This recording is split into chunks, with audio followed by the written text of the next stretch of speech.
Welcome everyone to today's webinar. I'm Ayla Ellison with Becker's Hospital Review. We will begin today's webinar with a presentation and we'll have time at the end of the hour for a question and answer session. You can submit any questions you have throughout the webinar by typing them into the Q&A box you see on your screen. We look forward to hearing your questions. This session is being recorded and will be available after the event.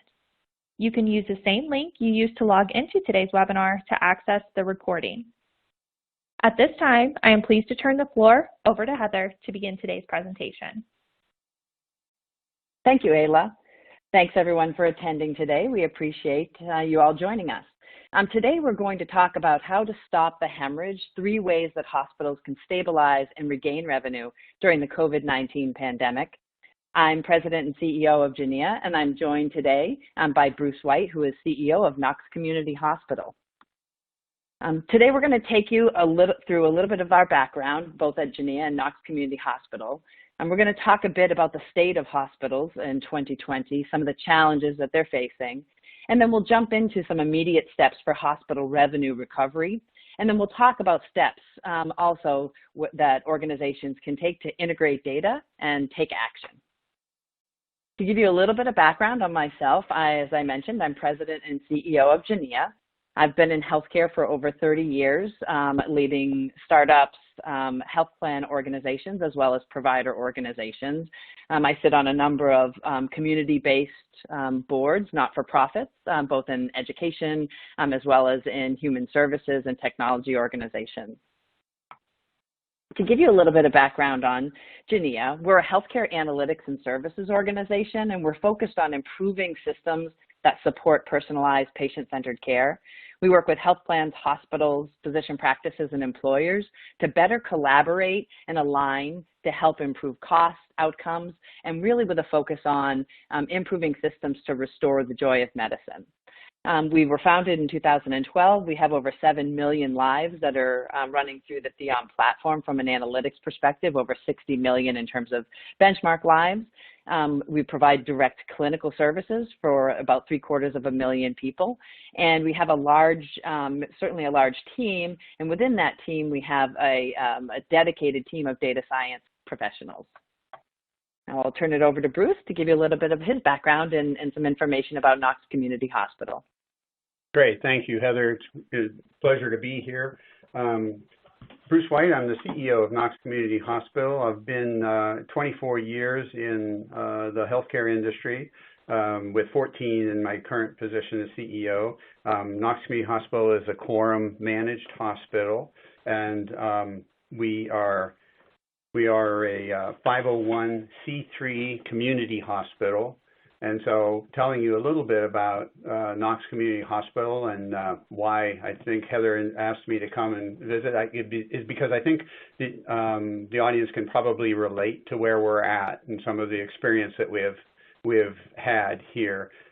We are located in Mount Vernon, Ohio, which is just about in the geographic center of the state of Ohio. And on your screen, you can see where we're positioned, and you can see that our hospital is geographically right in the middle of Knox County. So we are a sole community provider as a hospital, and we are 99-bed licensed. We have about 1,100 paid FTEs. We have a rather large number for a hospital our size of employed physicians and advanced practice providers of 95. 70% of our payer mix is Medicare, Medicaid. And just to give you some idea of our size, 25,000 visits in our emergency department every year and 25,000 visits in our urgent care with 155,000 outpatient visits. We truly are a community hospital, and you can see our tagline there, in the community, for the community. As a community hospital, though, we offer maybe a broader range of services than a lot of community hospitals, or at least what comes to mind when someone says community hospital. We do have interventional cardiology and STEMI call 24/7, 365 with 2 cath labs. And that's great care in a rural community to be able to save heart muscle and save lives right in our hospital. We're very proud of that. We do have vascular surgery and bariatric surgery. We have a comprehensive community cancer center with radiation therapy and medical oncology. We have wound care with hyperbaric chambers available, pain management, and just recently we opened a freestanding birthing center, which we're very proud of and something that I think our community has needed for a long time and is going to respond to well. And I'll talk a little bit about that as we continue orienting you to what Knox Community Hospital has been experiencing. So Heather? Great, thanks, Bruce. One of the things that we certainly understand is that healthcare utilization has declined pretty precipitously during the pandemic. As reported in the American Journal of Managed Care, they compared March 2019 and March 2020 data and found a 65% decrease in utilization and a 45% decrease in professional services revenue.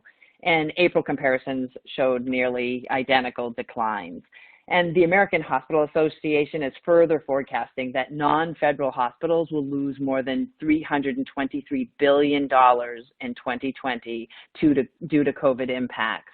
And margins are expected to drop even further, and this obviously community hospitals are particularly impacted, but all hospitals have had significant margin pressure over the years, and they're expecting that they will sink as far as a negative 7% in the second half of 2020. And these are driven by precipitous utilization drops, corresponding decreases in professional revenue, and whereas hospitals were impacted by delaying elective surgery, we understand that on the whole, nearly half of adults have really delayed or avoided medical care by about around June 30th as a result of COVID.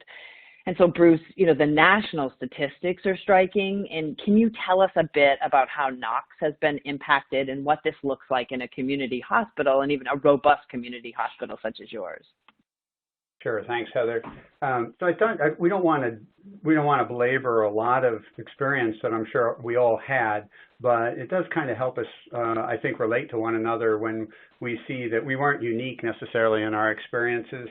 When we go back to March, late February and early March, and we heard about the issues that we were going to be facing, one of our biggest concerns, as all hospitals had, was would we be inundated with people coming in that were either potentially infected or concerned about infection, and how would we deal with volumes that would present themselves in much larger numbers than the facilities were ever designed for or that we were staffed for. So the pictures you see on the screen, I think we probably all recognize. We put up the tents outside of our emergency department.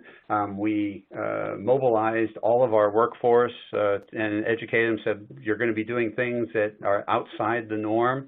One of the pictures there has one of our orthopedic surgeons inside the screening area, and he was kind of funny in that he came back and said that he had diagnosed his first case of strep throat in 30 years in manning the screening station. But we took down the tents because we were concerned about bad weather that we heard was coming in, and we were able to get a trailer, which you see there in the lower left-hand corner, and we put in place. And as luck would have it, then we got really bad weather, and the trailer actually got picked up and flipped over and ended up in one of our water detention ponds. So the best laid plans of mice and men. But that was the experience that I think we all had in being ready.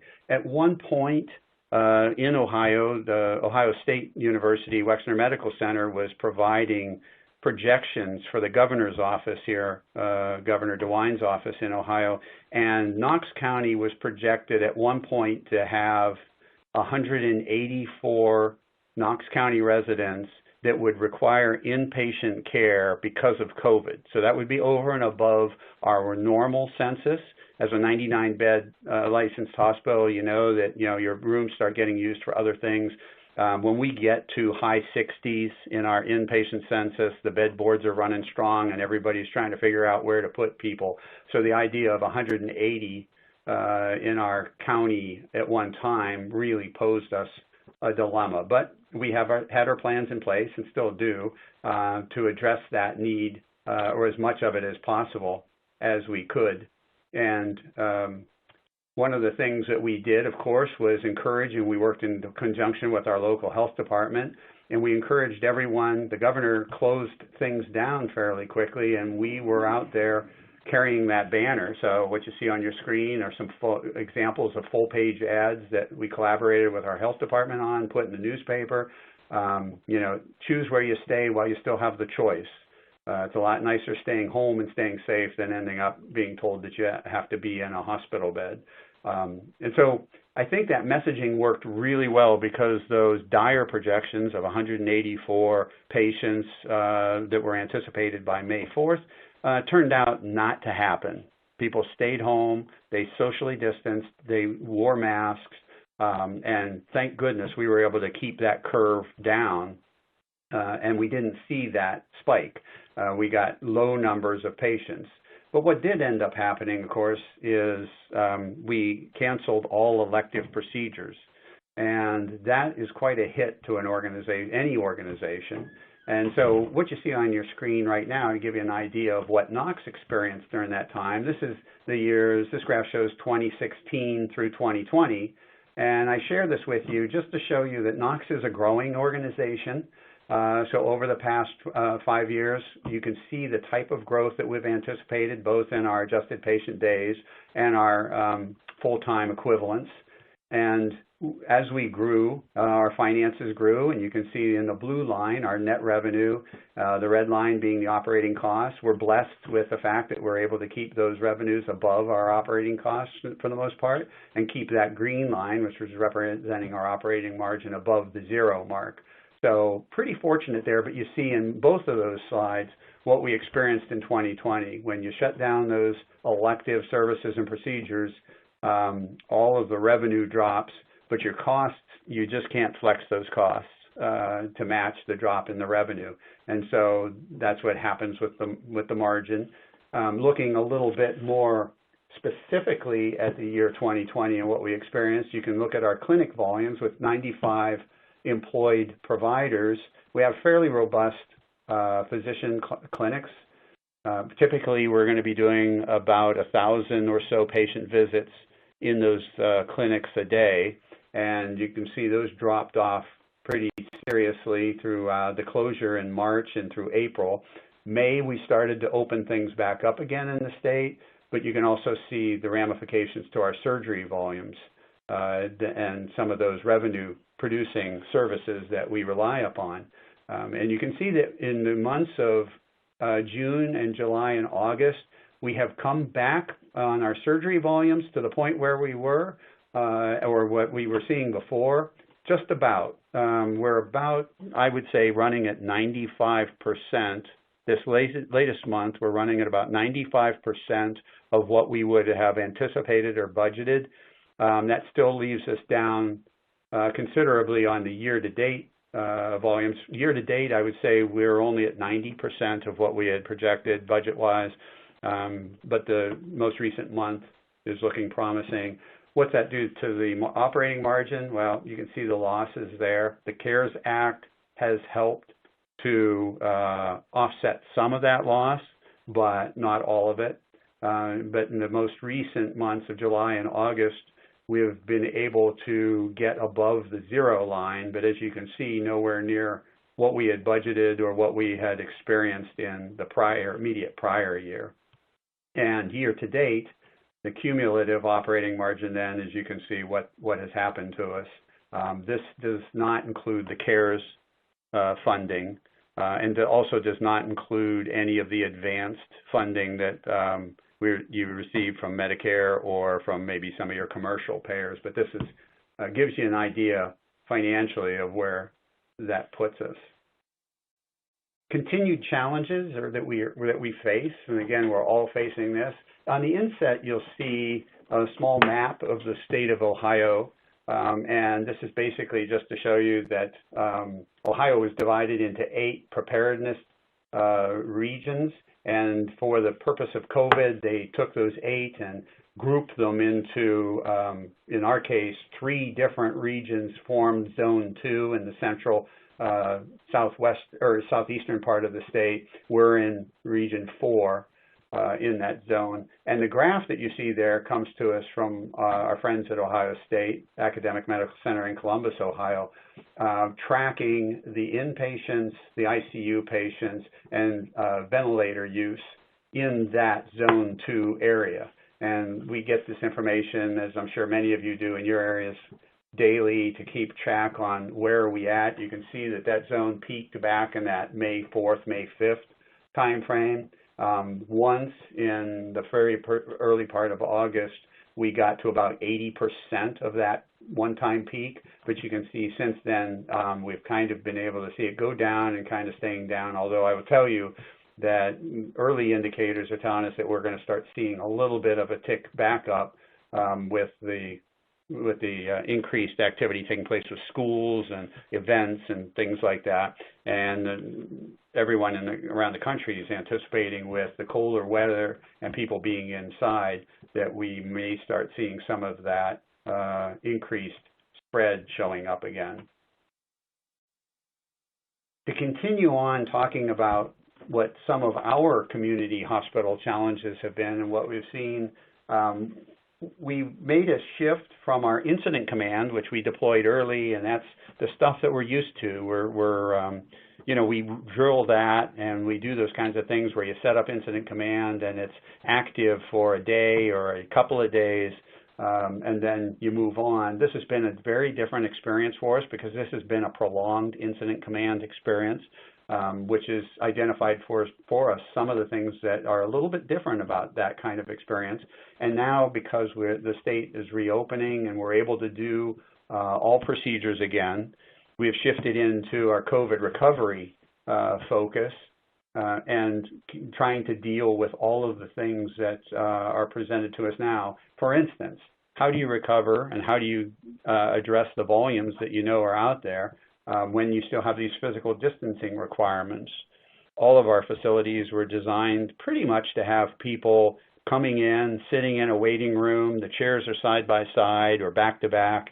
And now all of a sudden you have to take about half of those, if not 2/3 of those chairs and seating areas, and take them out. And now you can't have nearly that many people coming in. And you can have people wait in their vehicles and you use your cell phones and call them and so on, but that still has major ramifications to your capacity to deal with volumes. We're all, like everyone I think around the country, we have insufficient testing, and we continue to deal with that. Even just today, we were talking with one of our board committees and our medical staff leaders and sharing with them where we stand with our ability to process COVID testing in-house. What is our experience with sending it out to labs, and what are the turnaround times, and so on. And so those challenges continue with a lack of full testing capability. Our PPE also, supply uncertainty. We have a shortage of the small N95 masks, and at this point in time, we know that we only have 11 days left of our N95 mask in small. We do have a re-sterilization program that's run in the state of Ohio, and we can re-sterilize those masks, but they only hold up for so many sterilizations and they have to be discarded, and you're still relying on that supply chain to get you the new masks. We are under visitor restrictions. We allow one patient to come in and see an inpatient.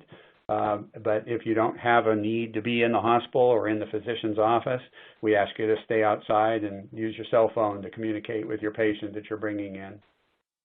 One of the challenges that we had was we were just at the point of opening a brand new 85,000 square foot outpatient facility.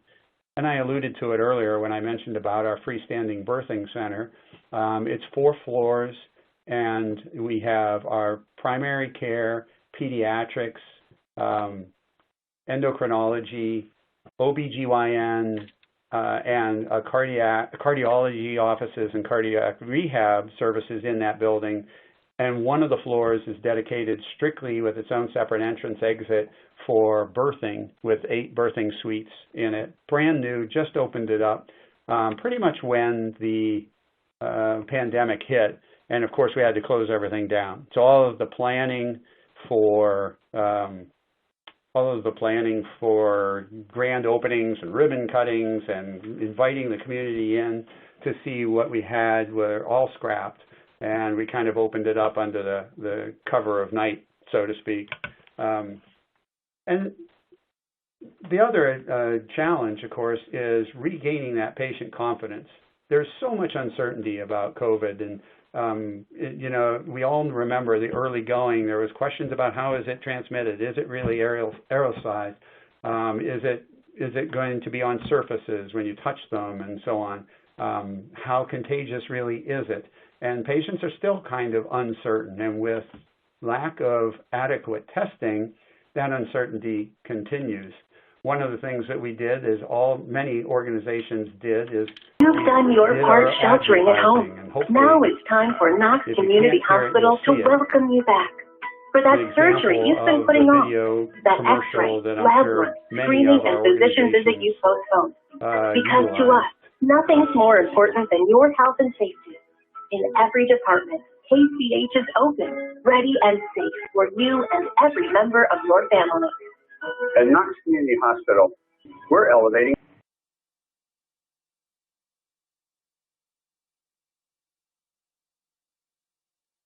Technology is always a precarious thing. I hope you were able to see that quick 30-second video. The idea was to get the word out to our community. Our hospital and the hospitals in our area, I see them in the newspapers. We continue to do that, see the ads on TV. I'm sure we're all doing that, trying to reach out to our patient base and assure them that we're ready. This is what we do. We keep patients safe all the time, and the images of wiping off surfaces and wearing masks and greeting them to come back in and encouraging them to not continue to defer care, that it's safe, and that it's, frankly, we're more concerned about people putting off care that they need to seek than we are about them coming in. We want them to come in and see their providers. So Heather, that's kind of a quick picture of where Knox is and what we've experienced from a various number of aspects. Fantastic. Thank you so much, Bruce. And certainly COVID put you to the test, and I'm sure you are too, thankful that you're rebounding. But it sounds like, fully recovering to pre-COVID capacity and confidence is going to be quite a challenge ahead, and certainly one for the foreseeable future. CARES Act sounds like it was critical for sustainability, but as you indicated, we may be seeing a second wave, and where we may be a bit more closed off, and maybe even asking people to stay home again, and so bringing people back, and also sort of getting to capacity in some of those new facilities. It sounds like it's going to be a bit of a tough road, and we've heard very similar stories from other organizations. I mean, based on our experience and with a lens at a whole population level, we see a direct opportunity for hospitals to take some immediate steps for recovery and be very proactive, and starting right where they are with the systems that they already have. And I have to emphasize that often organizations wait until they have all the people hired and sort of ultimate systems in place before they take the first step. And we see that that's really not necessary. It's important that we don't let perfection be the enemy of the good. I mean, we recommend a focus on really three essential areas. First is leveraging existing data sources and systems to understand and track true drivers of cost and quality. Second, identify and prioritize patients and pain points to drive revenue, loyalty, as well as quality of care. And then third, integrate existing technology systems to take action on those findings. And I'm going to double click on each of these, and then I'm going to throw it back to you, Bruce, to reality check some of these as we go through. So first, leveraging existing data sources, and let's just jump into what those sources are. The most commonly available are electronic health records, hospital admission, discharge, and transfer data, lab records, patient-reported data, administrative, as well as billing data. And all of these can be used to understand who has missed care, who's at the greatest risk, and who should be prioritized, and who should we consider based on their health conditions for an alternate site or method of care, such as telehealth. And there's built-in mechanisms to draw this information out of existing systems, but that's not always easy. And I'm actually, Bruce, I'm going to ask you just, how easy, how difficult have you found drawing some of this data out of your existing systems to use it? I mean, particularly being a community-based hospital. So Heather, and I'm as honest as the day is long and always willing to be transparent. The reality is that as a community hospital, we don't really have a whole lot of resources to put people to the task of doing the data draws, doing the analytics and the assessment and so on. We can do a little bit of that, but I have to admit that we don't have that kind of competency and expertise within the workforce like I would like to have. In fact, my background before I got into healthcare was information technology, and so I'm always lamenting the fact that we don't really have the expertise and the competencies that we would like to do that. We do some of that, and I know later we mentioned chronic care management. We do, and we are building those competencies, but in general, that's kind of a tough stretch for us. Yeah, and that's not, that surprising to hear. I mean, we know obviously some of the large academic medical centers have had those kinds of resources, but certainly when you get down to more of a community level, it's hard. You're prioritizing on patient care, first and foremost, sort of direct line to patients and support of those, and you've got limited resources to do some of this work. So I'll jump into just once the data is extracted and can be pulled together, there's a few easy ways to both deliver the right care and the right setting as well as jumpstart revenue. And I'll start with patients with chronic conditions. You can easily use EHR data if you can extract it out, and you can use it with even some nurses, MAs, care coordinators in a practice to identify patients that haven't been seen for 3, 6, 9, and 12 months. And just with some existing fields, you can actually segment that population by comorbidities, such as diabetes, heart failure, hypertension. And with clinical data, you can further segment that population by using some biometric indicators, such as HbA1c levels that are over 8, for example. With prescription data, you can even further segment it based on, individuals who have missed filling their prescription refills. And all of this can be used to prioritize patients for outreach and engagement, finding the people who are most at risk, multiple comorbidities, poor health indicators, and those who are missing appointments to outreach, call them, and bring them in. Another area of focus is cancer prevention. Again, using the electronic health record data, identifying people that are over 50 and haven't been seen in, certain intervals, 3, 6, 9, 12 months. Segment those by those who haven't received a colonoscopy. You can also segment for females who haven't had a mammogram in over 2 years. And you can use those lists to, again, prioritize so that, an office secretary, a medical assistant, or someone, working on behalf of the whole hospital delivery system can be doing outreach and engagement to bring them in safely with protocols, such as the ones that Knox is using. Next, you can address patients who do not have an established primary care relationship, but who are showing up in the emergency department, at the urgent care center, and or are getting admitted to the hospital. And so using that EHR data, identifying people who have shown up in the ED or urgent care setting or have been discharged in the past 18 months but don't have a PCP on record, using that to again perform outreach to try to work with them to establish that kind of relationship, and prioritizing for those who may be over a certain age, over 50, for example, who are going to be at higher risk, and you're going to want to make sure that there's some continuity of care in the community.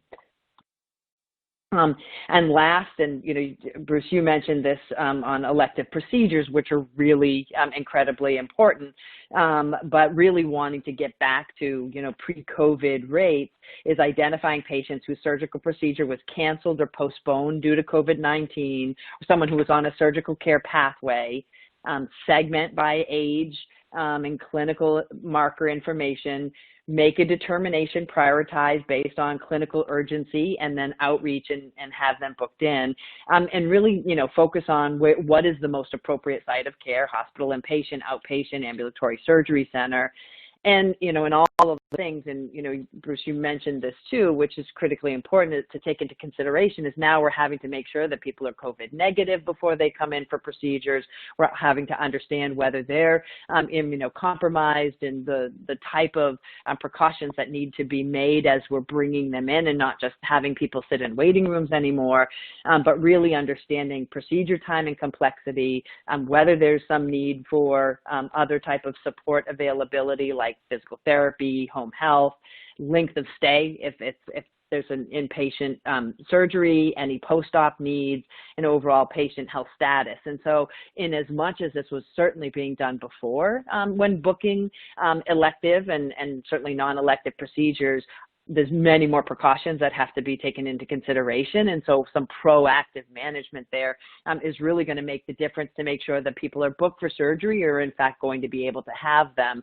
And you don't end up having, open appointments throughout the course of the day because something's gone wrong along that, process.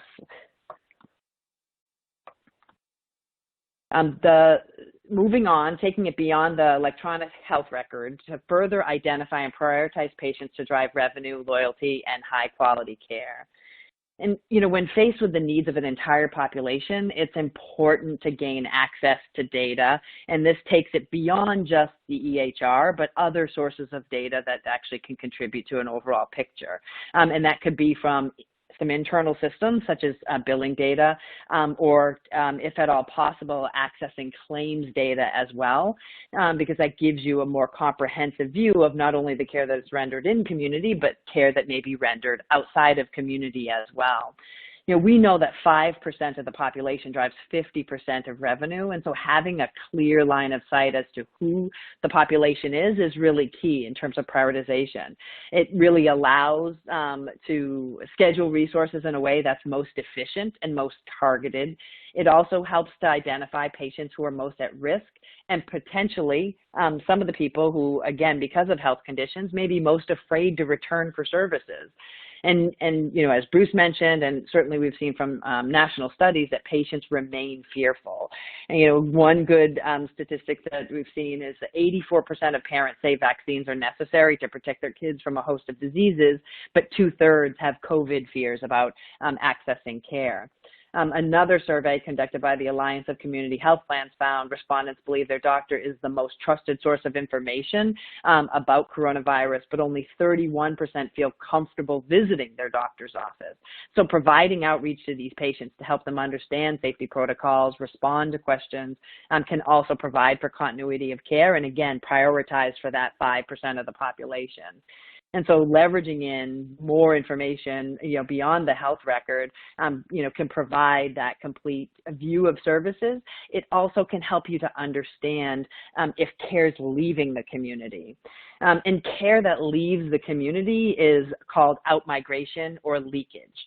And without claims data, oftentimes hospitals are blind to the care that's rendered outside of their system, and yet failing to track that and manage outmigration, the cost is really high. 43% of hospitals are losing more than 10% of annual revenue because of care that's going outside. 19% are losing more than 20% of revenue, and 23% really don't know. They're not able to track results, so they really don't know what's leaving community.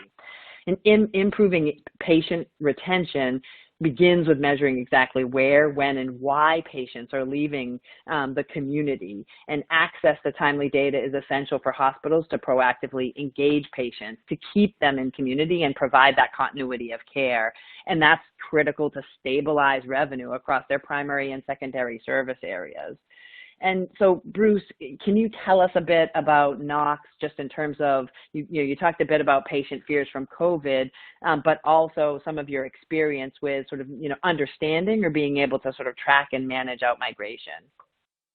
Sure. Thanks, Heather.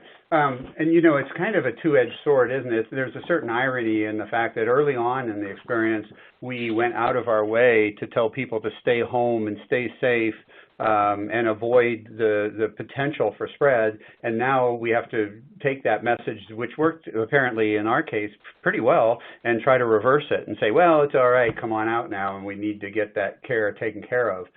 One of the things that I think that we're able to do fairly decently is, we can look at our outmigration on a longitudinal type of view, and for certain service lines, for most of our majority of our service lines, we can identify what's outmigrating from our area and where, and we can then analyze why are people going where they're going.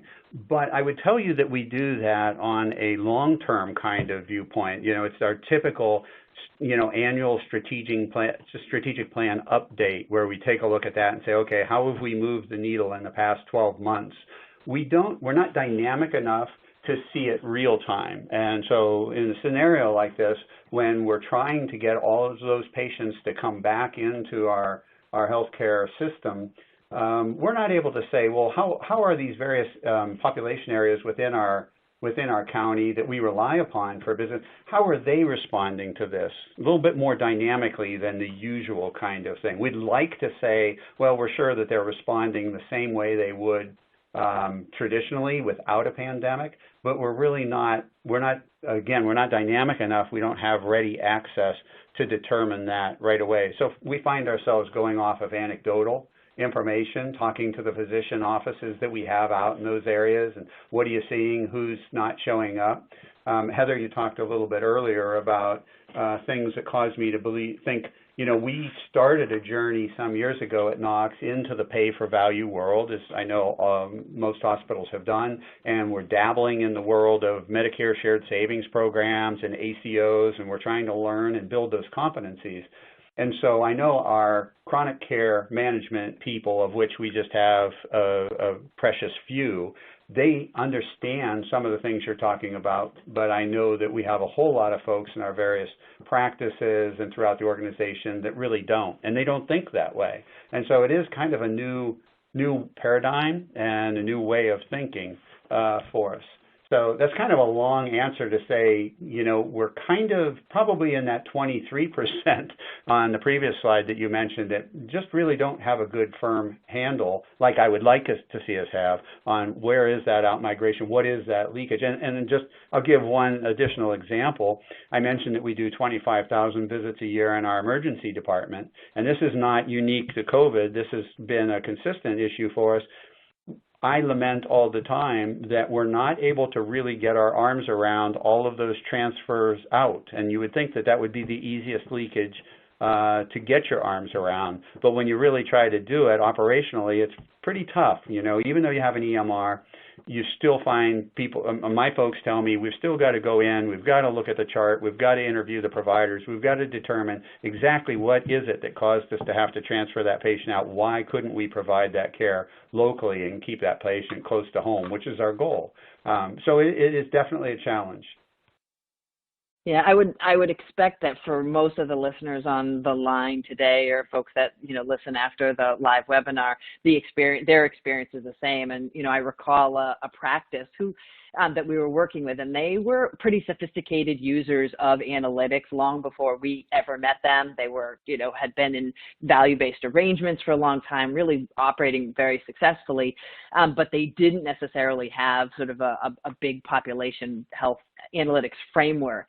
And I remember we put their results up on the screen, and one of the doctors jumped up and pointed at a physician and said, open that, drill down into that. See, I knew it. And so they sort of had an understanding of where people may be referred, but no sort of quantitative evidence of that, just a sense of it. And sometimes it does take bringing the data together so that you can actually look at the trends and patterns. And fortunately, you do have an annual strategic planning exercise that does give you good data about your primary and secondary service area. So I think you do have a leg up on many organizations because you are able to look at that. But still, I think everyone would like to be able to do a bit more. The last point I want to make on the use of outside data along with clinical data is to that point that you made, Bruce, and the early use of information in support of some of those path to value around chronic disease management. There's really an opportunity for hospital organizations to introduce new services that, due to COVID, have now meaningful reimbursement and maybe some reduced technological barriers, such as telehealth, remote patient monitoring, and chronic care management codes. And this really has an opportunity, it has potential to generate meaningful new revenue sources for an organization, while at the same time contributing to quality performance. And with going further from that, with advanced analytics, having some predictive models that enhance a hospital's ability to target individuals who are most appropriate for care, for sites of care and care models, you really can then help to meet the patient where they are, understand them fully, and that's going to contribute to loyalty. It's going to contribute to patient satisfaction. It's certainly going to provide some degree of care continuity that might have been fragmented in the past, and also by having that loyalty and that understanding and that sort of greater connectivity to the patient, have a positive impact on outmigration. So as all of you listeners recall, we first discussed leveraging existing data sources to understand and track true drivers of cost and quality.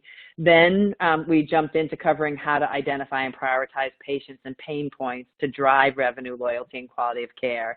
And so lastly, I'll quickly cover, and then we'll open it up for Q&A, the integration of that data back into existing technology systems to take action on those findings. And so by integrating data back into the health record, as well as publishing data from the record to care coordination and some payer systems, hospitals can boost revenue while concurrently reducing manual effort. They can increase efficiency and also reduce the burden on frontline physicians who are doing a lot of chasing and chart entry, in many organizations today. So, first area, publishing gaps in care into the clinical workflow helps clinicians, not just physicians, but MAs, nurses, work to the top of their license and take action in a pre-planning perspective, as well as within a visit. And if you take that data and push it out to payers, the clinical data, it allows practices to do away with some of the burdensome chart audits.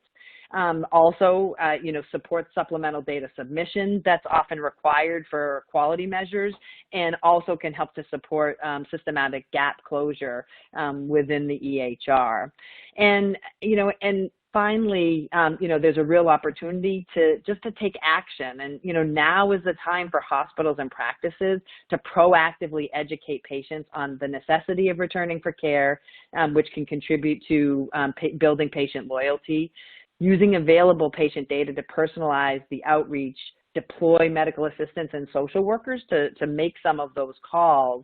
And if possible, train that team on techniques such as motivational interviewing that help to set goals and anticipate and help patients overcome some of those fears and make room for the emotional well-being of patients. So really that jumps into certainly the engage.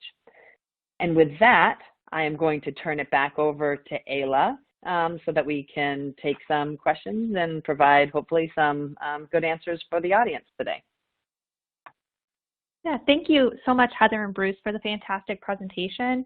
And we will now begin today's question and answer session. So please submit any questions you have by typing them into the Q&A box, and we'll try to get through as many questions as we have time for today.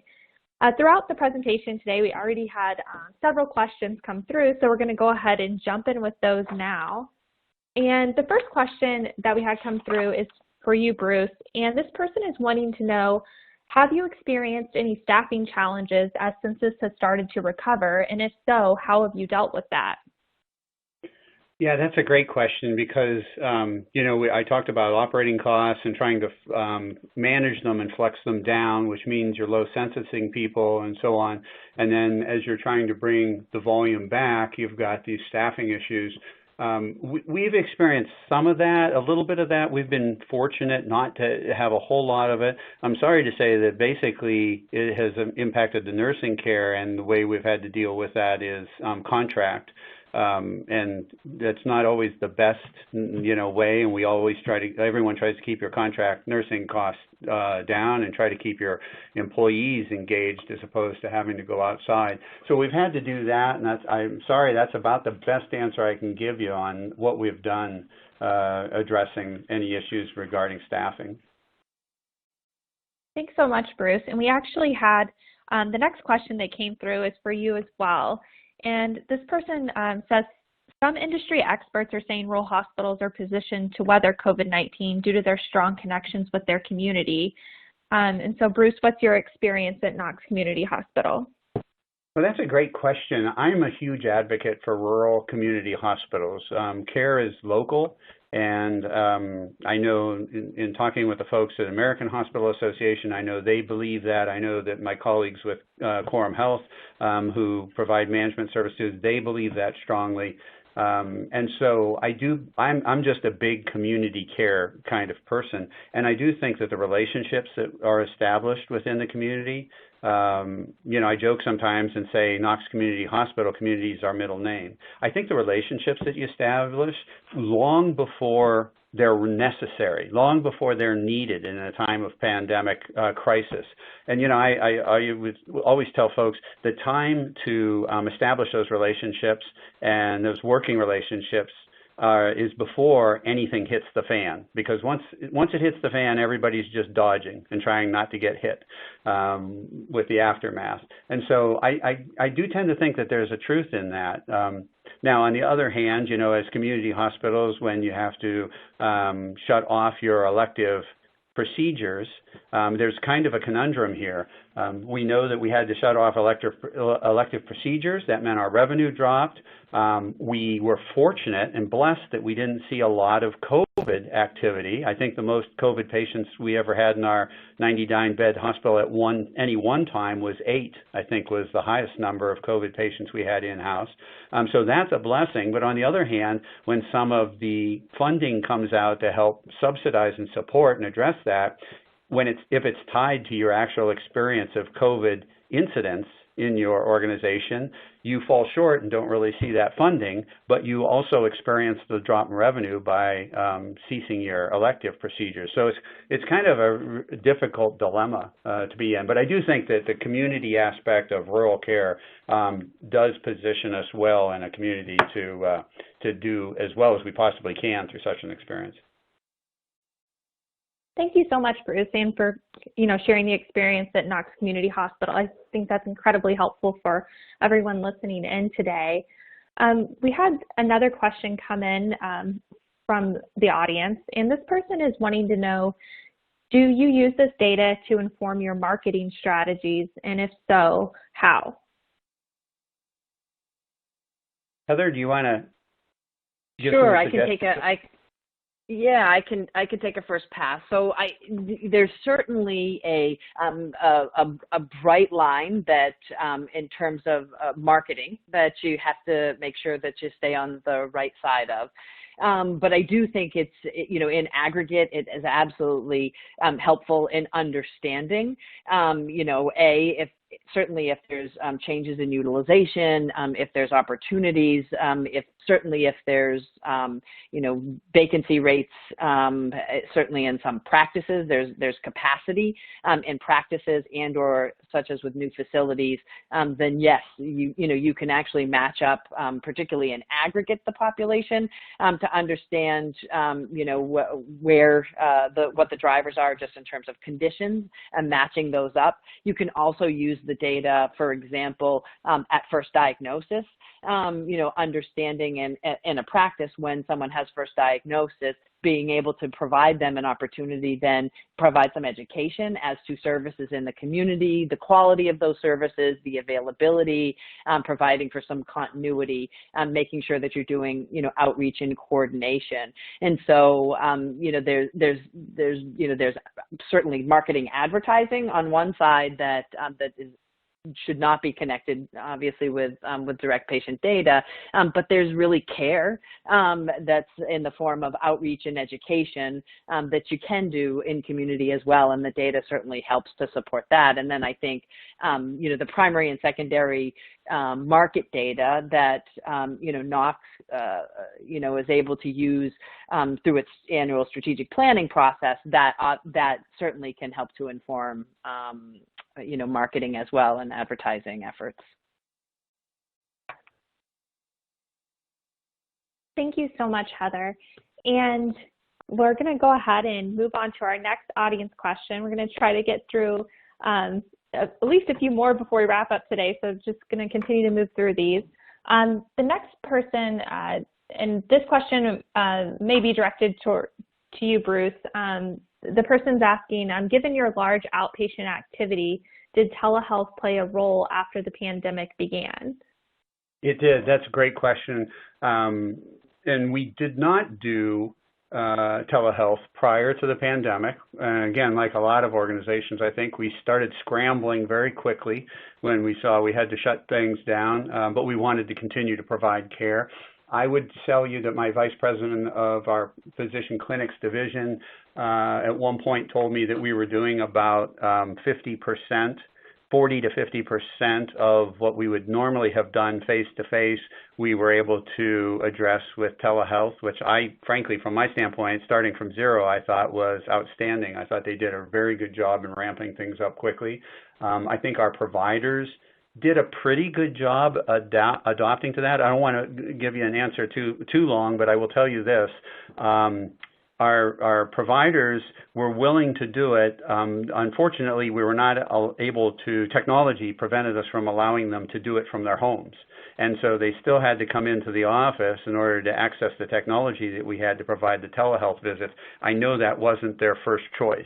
And we might have been able to achieve a better access rate to our patients with telehealth if we'd have been able to allow them to do it from home. Something that and are we going to continue doing telehealth? Absolutely.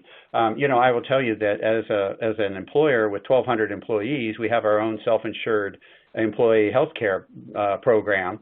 Each of those employees has, on the average, about 2.6 dependents that are on that. So we have quite a few people covered under our program. We have telehealth for them to make sure that they can get care in the right place, in the right setting, in an expedient manner. And we do that for our own covered lives within our self-insured program. This pandemic experience has made us form a commitment to say we should be providing that to all of our patients as best we can. And so we will continue to try to ramp up that telehealth service for our patients. Thank you so much, Bruce. And we've had a few more questions come through, so we'll go ahead and jump in with the next one. And this one, I'll just direct to both of you, and whoever wants to chime in can.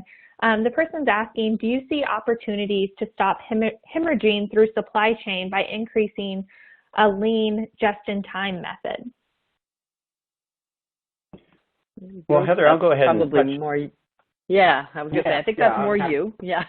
Yeah. So if I'm interpreting the question correctly, some of the conversations that I know I've heard with my colleagues around the state and the State Hospital Association, and also in some conversations with the American Hospital Association, it's causing everyone, I think, to take a look and say, listen, our supply chains were a lot more precarious than any of us ever would have dreamt or would have cared to admit. And we did embrace the lean, just-in-time kind of inventories to say, let's keep those inventory carrying costs as low as possible. That's good for your balance sheet. But on the other hand, you've got to make sure that you have access to those supplies. So I think everyone's rethinking how much you're willing to carry in your inventory. Some of the things that's going to pose us with planning and logistics issues are we're going to have to make sure that as we build those supplies up a little bit more than what we used to maintain them at volume-wise, we're also going to have to make sure that we're cycling through them and that we don't run into the concern of outdating our supplies. I know some of the emergency supplies that states had when they got around to opening them up and disseminating them or distributing out to the hospitals, they found that a lot of it had expired and had been ignored over the past, X number of years. Well, we've got to make sure that as we build up our inventory supplies, that we have good methods to make sure that that doesn't happen. Another thing that I'll mention that I've heard some conversation about is really taking a hard look at where we're sourcing our supplies from. We all have these group purchasing organizations that we work with, and a lot of that lower cost comes from that sourcing coming from foreign suppliers. And I think in this case, we all kind of open our eyes and say, maybe we should be looking a little bit more at domestic, and maybe even to the point of maybe we should be looking to source within our own state, if at all possible. So I think that's going to change how we think about our inventory and our supply chain quite a bit through this experience. Thanks again, Bruce, for kind of walking us through your experience with this, because I think that's what people are wanting to hear today, is just to learn from what you went through and how they can rethink these things as well at their organization. It looks like we have time for one more question today, and this last question for you, Bruce and Heather, is just looking ahead 12 to 24 months, what do you hope will be true about hospitals' operating margins and patient care? Well, Heather, I'll start, if that's all right with you. And then I'll wrap it up. Sure, sounds good. Okay, perfect. Well, great question. As we look out, I know one of the things that we did with our board kind of early on when we saw that we were past the initial concern and we were then into the thinking about what's next, reimagining what the usual is going to be. It's not business as usual, and how are we going to change? So what do we see coming up? Quality of care. I really think this is a blessing in some aspects. Let's make lemonade out of some lemons here. The pandemic has shown us where we needed to bolster some things and improve on things. And one of the things I would say is I think that as an industry, we need to think about telehealth. We need to embrace technology more. And let's start thinking about how are we providing the service to the customer patient. Amazon, and other these things, you can buy something with one touch and it shows up at your door tomorrow. Our consumer patient out there is looking for that same kind of thing. So telehealth, I think, is a big opportunity. As far as the quality of care, many of the things that Heather was talking about regarding, chronic care management, knowing our patients, reaching out, motivational interviewing, anticipating their needs and meeting them where their needs are before they even have to ask. I think all of us would agree that that's good care, and we all have always wanted to do it. But maybe we were just too stuck in our existing paradigms and the way things were done. So I'm optimistic. I think we're going to see a lot of improvements and changes to what we do, but I think in this case, change is going to be very good, both for us and for our patients and for healthcare in our country. Great. Thanks, Bruce.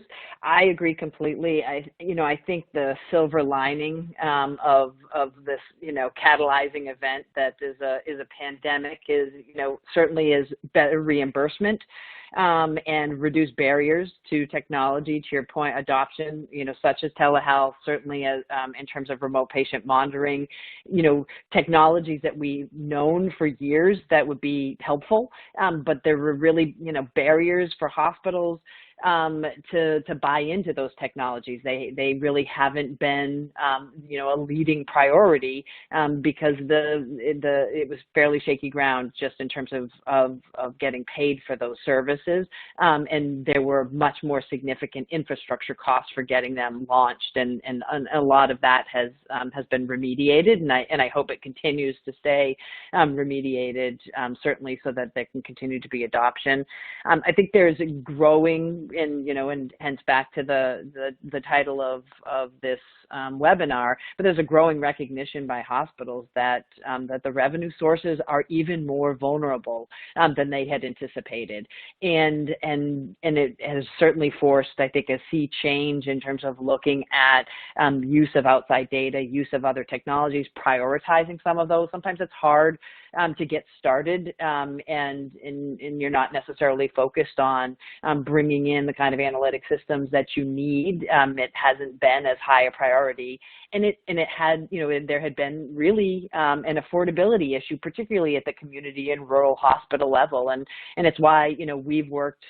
Bruce mentioned Quorum Health Resources. It's why we're working with Quorum Health Resources to try to bring some of these services at scale to community and rural hospitals so that they're affordable, and they don't take a significant investment or infrastructure on the part of those organizations because they don't have it to give.